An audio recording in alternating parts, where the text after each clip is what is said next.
Ngayon araw gagawa tayo ng salad. Vegetable salad with banaba. Tara, ating nang tikman. Pero bago nga pala ang lahat, ako nga pala si Aaron Nyanga aka Mama's Boy. Third year student, major in mathematics. Huwag nyo na lang pansinin yung sayaw ko. Bago ang lahat, kailangan natin kumuha ng bulaklak ng banaba. Tara, di nga pwedeng akyatin yung puno, baka mabali.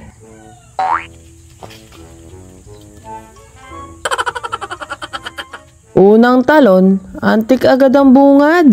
Ang bulaklak ng banaba ay pwedeng ilagay sa salad. Marami itong benepisyo sa ating katawan. Para sa mga mabababa ang dugo, makontrol ang diabetes. Ayan nga pala ang itsura ng bulaklak ng banaba. Ginagamit din pala ito upang mapawi ang sakit sa ngipin. Ayoko na magpaliwanag, i-search mo na lang.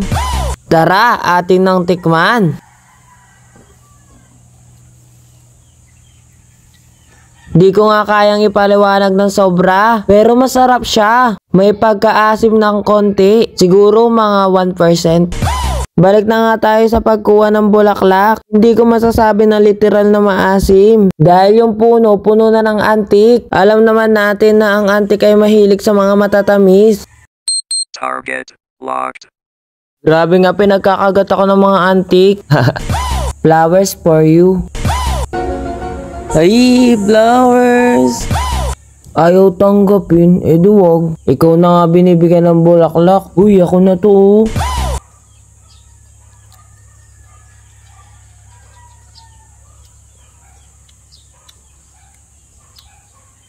Kung ayaw mong tanggapin, kakainin ko na lang.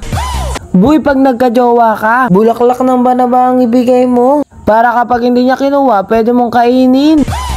Heto nga pala ang mga kailangan para makagawa ka ng vegetable salad. Masarap na, masustansya pa. Bago ko nga pala hiniwa ang pipino, syempre hunugasan ko muna. Ikaw nga bahala kung anong gusto mong laki. Sumunod naman ang carrots. Ikaw na din bahala kung anong gusto mong laki. Kung sadyang tinatamad ka, pwede mo naman wag nang hiwain. Ihalo-halo mo na lang, saka mo kainin. Sumunod naman na ginayat ko yung kamatis. Aalisin mo lang ang buto, saka hiwain. Ganun lang naman kadali, boy. Ikaw nga bahala kung anong gusto mong klaseng hiwa. Dahil ikaw naman ang kakain yan. Pagkatapos gayatin, nilagay ko na nga sa isang lalagyan. Ito nga pala ang sunod na hiwain, ang lettuce. Grabe nga, dumadami na ang followers. Grabe nga, 200 na tao na. Sa bulaklak nga pala ng banaba, yung petals lang yung aalisin. Tapos nang gayatin ng lahat, pwede nang lagyan ng mayonnaise. Mekos-mekos mo na yan, insan. Boy, ikaw nga bahala magtansya sa mayonnaise kung gaano karami ang gusto mo.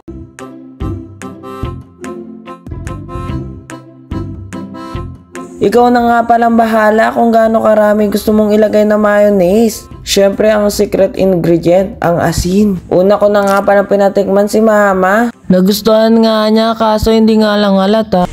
Boy, vegetable salad ka ba?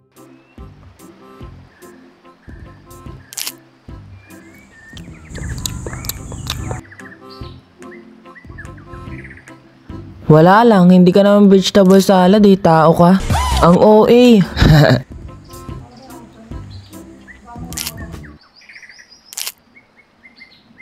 Grabe nga naman, habang nagbo-voice over ako, nagugutom ako. Ang sarap nga naman kasi talaga.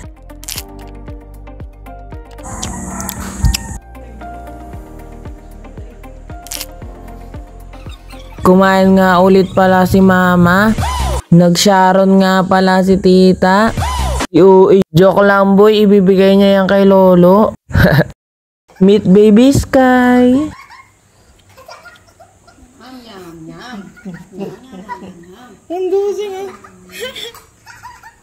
Yun lang, bye bye. Hanggang sa susunod na video.